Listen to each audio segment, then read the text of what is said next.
अस्सलाम वालेकुम नाज़रीन, मेरा नाम अली हैदर है और आपका शुक्रगुजार हूँ कि आपने मेरी ये वीडियो देखने के लिए वक्त निकाला। दोस्तों, अल्लाह की लाठी बेआवाज़ होती है। जुल्म बेइंसाफ़ी एक हद तक चल सकती है, उसके बाद उसका कोई ठिकाना नहीं होता है और एग्जैक्टली यही हुआ है। देखिए, वो चीज़ें अल्लाह ताला आपको इंसाफ देगा, अल्लाह ताला आपको खुशखबरी देगा और उन उन जगहों से देगा जहाँ से आपने उम्मीद भी नहीं की होगी। हम सोच भी नहीं सकते थे कि इस धांधली का एतराफ ये लोग खुद करेंगे, खुद तस्लीम करेंगे कि हाँ, हमने धांधली की है। अल्लाह ताला ने इनके अपने मुंह से निकलवा दिया कि इन्होंने धांधली की है। ये बहुत बड़ी बात है जो हो गई है। एक ऑडियो लीक हुई थी कल मुस्तफ़ा कमाल साहब की, जिसमें बात हो रही थी कि इनके पास जाली मैंडेट है। वो ऑडियो मैं आपको सुनवा देता हूं। लेकिन आज की जो बड़ी खबर है वो ये है कि आज कामरान टिसौरी जो गवर्नर सिंध है, एमक्यूएम के रुकन है, एमक्यूएम के मेंबर हैं, उनकी भी ऑडियो लीक हो चुकी है। उन्होंने भी एतराफ़ कर लिया है। ना सिर्फ अपना एतराफ़, खाली तो वो तो किया ही किया है, उन्होंने इनका एतराफ़ भी कर लिया है कि हमारा मैंडेट अगर 100% जाली है तो इनका 200% जाली है। ये अल्लाह ताला इनके मुंह से खुद बुलवा रहा है नाजरीन। ये जो अवाम के हक पे डाका मारा गया, ये जो अवाम का हक छीना गया है, उसके ऊपर अब अल्लाह ताला ने खुद ही अपने इंसाफ की बिसात बिछा दी है। आप देखिए आगे आगे क्या होता है। इस पर मैं आपको खबर दूंगा, ये पूरी तफसील बताऊंगा। ये जो ऑडियोज हैं जो लीक्ड हुई हैं, ये आपको ऑडियोज में सुनवाऊंगा।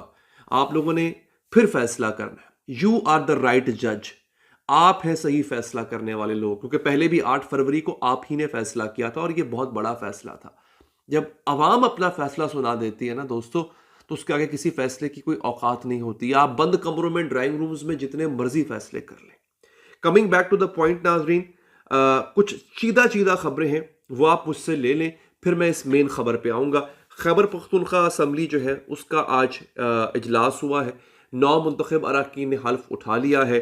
वहाँ पर एक खातून है, उनका नाम अभी आ जाएगा मेरे सामने, गैर मारूफ हैं, मुझे इतना कोई नाम उनका पता नहीं है।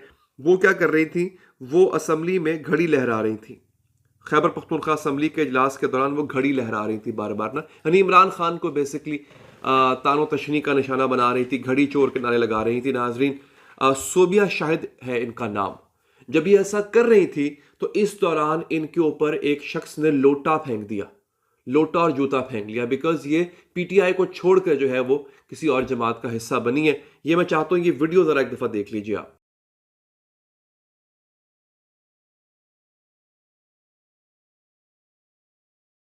अच्छा, ये आपने वीडियो देख ली। मतलब कहा यह जा रहा है कि आज 9 मुंतखब असम्बली का पहला इजलास था। शदीद बेनज़मी वहाँ पर देखने में आई और उसमें एक ये वाक़या है जिसने काफ़ी हद तक लोगों की अटेंशन को ग्रैब किया हुआ था। ठीक हो गया जी। अब वापस आ जाते हैं दूसरी अहम पॉइंट के ऊपर दोस्तों। इंतखाबी उज़रदारी केस में नवाज शरीफ की दरख्वास्त खारिज हो गई है। नवाज शरीफ ने कहा था कि जनाब ये देखें, मानसहरा वाला जो हल्का है वहाँ से मैं जीता था।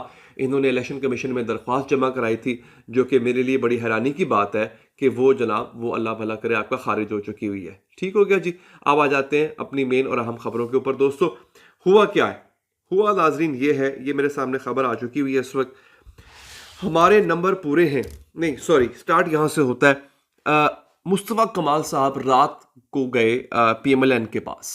जब ये आपस में मुज़ाकरात चल रहे थे ना, पीटीआई के, पीएमएलएन के हुकूमत साजी के लिए कौन किसके पास जाएगा, किसके पास कौन सी वजारत होगी नहीं होगी, एमक्यूएम जो है वो देख रही थी जनाब हमें कोई बुला नहीं रहा। फिर मुस्तफ़ा कमाल साहब इस ऑडियो लीक में कहते हैं, जिसका बाद में उन्होंने इकरार कर लिया कि हाँ ये ऑडियो लीक मेरी ही है। उन्होंने कहा कि हम गए थे, 40 से 45 मिनट तक की मीटिंग होती है। हमसे पूछा गया कि आप क्या चाहते हैं। हमने कहा जनाब हमें ये वजारतें वगैरह चाहिए। पीपल्स पार्टी के साथ नून लीग की क्या बात हुई है। मुस्तफ़ा कमाल कहते हैं कि हमने उनसे पूछा कि पीपल्स पार्टी वाले पहले आए हुए थे आपके पास, तो क्या बात आपके साथ उनकी हुई है। उन्होंने कहा जनाब पीपल्स पार्टी वाले वैसे तो जो बातें हमारी उनके साथ हुई हैं वो हमारी कॉन्फिडेंशियल है, राज है, लेकिन एक बात हम आपसे कह देते हैं। पीपल्स पार्टी वाले ये कहते हैं जनाब कि एमक्यूएम का जो मैंडेट है ना वो 100% जाली मैंडेट है। पीपल्स पार्टी वालों ने ये कहा है कि बाकियों का 50% या 60% होगा। बाकियों से मुराद खुद का और नून लीग का, उनका 50% या 60% मैंडेट जाली होगा, लेकिन एमक्यूएम का तो 100% जाली। यानी एमक्यूएम ने जितनी सीटें जीती हैं वो सारी की सारी जाली हैं। लेकिन साथ में जो लफ्ज है ना इकरार करने वाला, वो ये है कि दीगर का 50 या 60% जाली है। यानी ये खुद नून लीग अपने मुंह से कह रही है कि हमारा भी 50-60% जाली मैंडेट है और पीपल्स पार्टी वालों का भी 50% 60% जाली मैंडेट है। फिर उसके बाद बात होती है जनाब के एमकेएम कहते हैं जनाब बताएं हमारा क्या करना है, तो नून लीग उन्हें कहती है कि पीपल्स पार्टी ये कह रही है कि जब हमारे नंबर पूरे हो चुके हुए हैं तो फिर हमें एमकेएम की क्या जरूरत। और ये आपको पता ही होगा, पीपल्स पार्टी और नून लीग जब मिल जाए आपस में तो नंबर पूरे हैं, एमकेएम की जरूरत नहीं है। एमकेएम जो है वो लग रहा है कि एमकेएम के साथ हाथ हो गया हुआ है बहुत बड़ा। खबर ये नहीं है कि एमकेएम के साथ क्या हुआ है। एमकेएम ने खुद तस्लीम किया है कि इनका मैंडेट भी जाली है। अब जो अगली ऑडियो में आपको सुनवाने जा रहा हूं वो है कामरान टिस्सौरी की। कामरान टिस्सौरी ने भी तस्लीम कर लिया है कि इनका मैंडेट भी जाली है और उनका मैंडेट भी जाली है। ये जरा कामरान टिस्सौरी की ऑडियो सुनिएगा। गवर्नर सिंध जो कुछ भी आज मैंडेट के साथ नशर हुआ है और कोई कह रहा है फेक है, कोई कह रहा है कि दिया हुआ है, उसकी वजह भी आप ही लोग हैं। क्योंकि हम तो पीटीआई के साथ हुकूमत में बैठे हुए थे, आप दोनों लोग अपोजिशन में थे, पीपल्स पार्टी और नून लीग, बल्कि आप लोग जेलों में जाने वाले थे। ये तो हमने आगे आगे 7 वोट आपको दिए। हाँ जी जनाब, ये गुफ्तगू आपने सुन ली। कामरान टिस्सौरी है गवर्नर सिंध, उनकी गुफ्तगू है ये अल्फाज मैं कुछ दोहरा भी देता हूं दोबारा। हमने इन्हें समझा दिया कि हमारा मैंडेट 100% जाली है तो आपका 200% जाली है। दिन रात के वोट मिलाकर अगले दिन नशिस्तें मिली, जिस तरह औरों को मैंडेट मिला हमें भी वैसे ही मिला। जिस तरह औरों को मैंडेट मिला, औरों को कैसे मैंडेट मिला? अवाम ने तो नहीं दिया ना, अवाम ने वोट नहीं दिया था इनको, अवाम ने वोट किसी और को दिया था। इनको मैंडेट कैसे मिला? रात के अंधेरे में बैलेट बॉक्स उठा के ले गए, दरवाजे बंद कर दिए पोलिंग स्टेशनों के, पोलिंग एजेंटों को बाहर निकाल दिया, उसके बाद मनमानी की, ठप्पे लगाए। अभी अगर रिकाउंटिंग का एक ड्रामा रचाया जाएगा तो मुझे बताइए उसमें कितनी सच्चाई होगी रिकाउंटिंग के ड्रामे के अंदर। इतने अरसे से बैलेट बॉक्सेस पड़े हुए हैं इनके पास, क्या बैठ के उन बैलेट बॉक्सेस को भर दिया गया हो? फॉर्म 45 जो है वो तो कोई लेके आ नहीं रहा सामने, वो तो कोई सुन नहीं रहा कि जनाब फॉर्म 45 दिखाएं, उसको फॉर्म 47 से मैच करें। मैच यकीनी तौर पे नहीं होगा, नजर आ रहा है कि नहीं होगा। दूध का दूध पानी का पानी हो जाएगा, लेकिन ये ऐसा होने नहीं देंगे नाजरीन।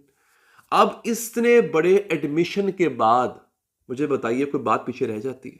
इतने बड़े इकरार के बाद कि आपस में लड़ पड़े हैं, और यही होता है, अल्लाह ऐसे लोगों को आपस में लड़वा देता होता है। ये जो जिनके ऊपर इल्जाम है, मैं फैसला नहीं देता, मैं ये कहता हूं आप पे इल्जाम है ना सर, आप प्लीज इस बात को अपने सबूत दे दें, आप अपने फॉर्म 45 दे दें।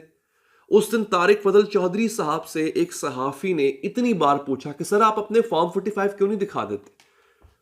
पीटीआई वाले तो कह रहे हैं, जमात इस्लामी वाले तो कह रहे हैं, दीगर जमातें कह रही हैं कि जनाब हम अपने अपने फॉर्म 45 लेकर आते हैं, आपके सामने रखते हैं, आप अपने फॉर्म 45 ले आओ, टैली कर लेते हैं, मैच कर लेते हैं, दूध का दूध पानी का पानी हो जाएगा। लेकिन ये नाजरीन ऐसा नहीं करेंगे।